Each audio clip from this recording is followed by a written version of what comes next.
Vamos separar os assuntos aqui porque não para, né? Todo dia tem alguma notícia nova, algumas mais especulativas, outras mais confirmadas. Só uma frasezinha aí relacionada ao Lúcio, ao Luciano Acosta, que realmente o Corinthians negocia, ele foi oferecido, o Corinthians gostou da ideia, já buscou informações. Eu tinha dito que ele havia encerrado o contrato com o FC Cincinnati, lá dos Estados Unidos, mas não, ele tem contrato até o fim de 2026.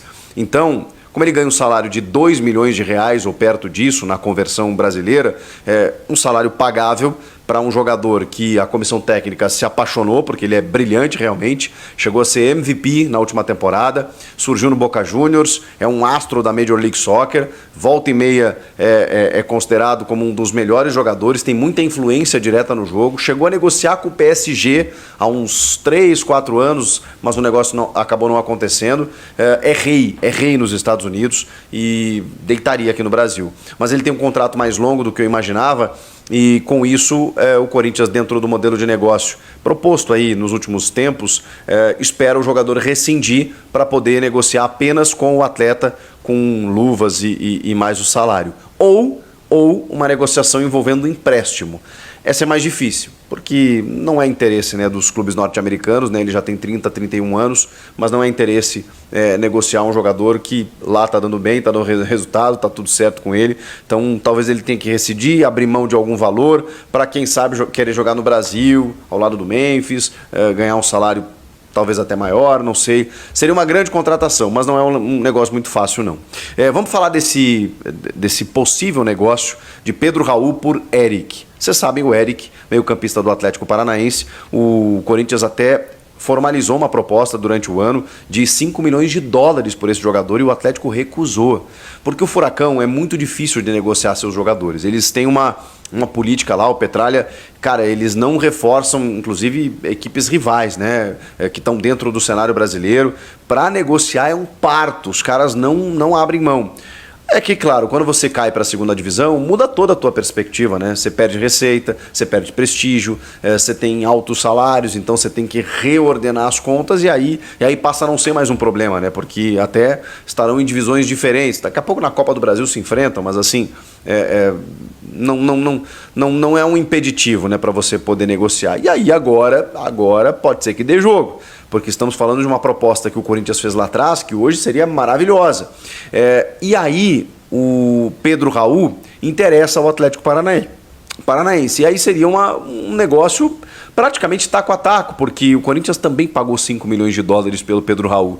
Então, na medida em que o Atlético procura um centroavante e daqui a pouco tem uma grande moeda de troca, que é o seu meio-campista volante / volante Eric, numa função que o Corinthians até se reforçou bem, não precisaria hoje, mas você troca prejuízos, né? Você tem um jogador que, dentro do nível de competições que o Corinthians vai enfrentar, acaba se tornando uma reposição interessante. E o Pedro Raul dificilmente vai jogar, recebeu muito poucas oportunidades, foi uma contratação muito, assim, que se verificou como até, de certa forma, assodada, né? Porque o clube precisava de um 9 naquele momento e contrata sem fazer uma análise um pouco mais profunda, né? Se era o Pedro Raul realmente esse cara a ser contratado. 5 anos de contrato, 750 mil de salário, 5 milhões de dólares, realmente um investimento que ficou...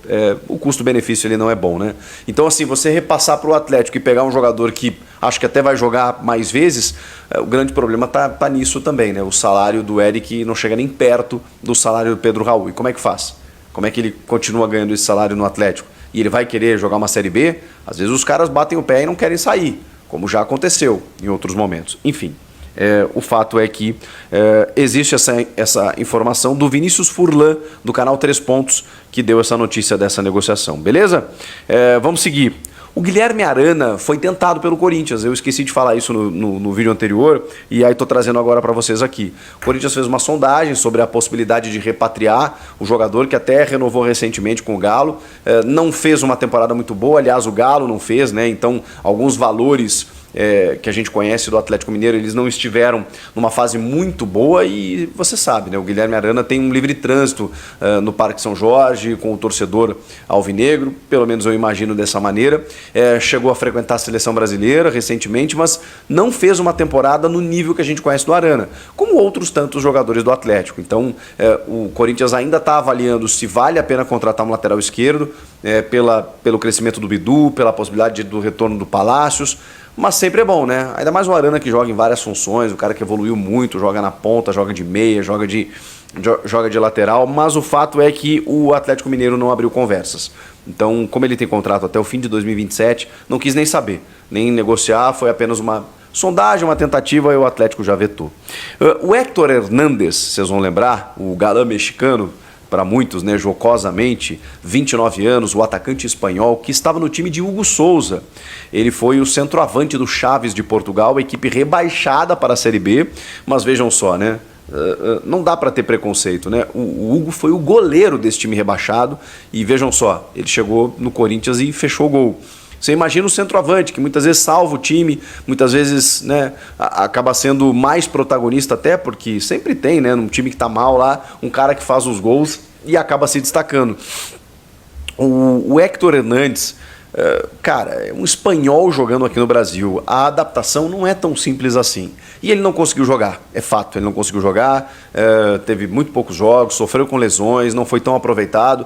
E aí, claro, né, o Corinthians fez uma janela espetacular que ele acabou sendo engolido, ele e o Pedro Raul. Em determinado momento ele recebeu mais chances do que o Pedro Raul, mas por conta das lesões acabou não tendo tanta sequência.